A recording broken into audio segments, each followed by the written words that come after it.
Aloitin työurani keskellä 90-luvun lamaa. Vanhempani kehottivat liittymään ammattiliittoon.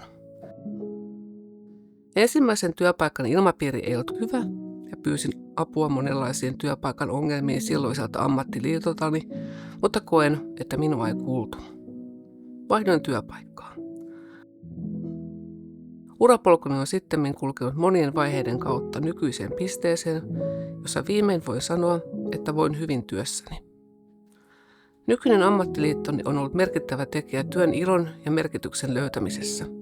Liiton mentoriohjelmat, verkkokoulutukset ja uravalmennus ja vertaistuki ovat tukeneet matkaani kohti kokonaisvaltaista työhyvinvointia. Parhaimmillaan työni on mielestäni silloin, kun sillä on joku merkitys ja se tuottaa lisäarvoa jollekin.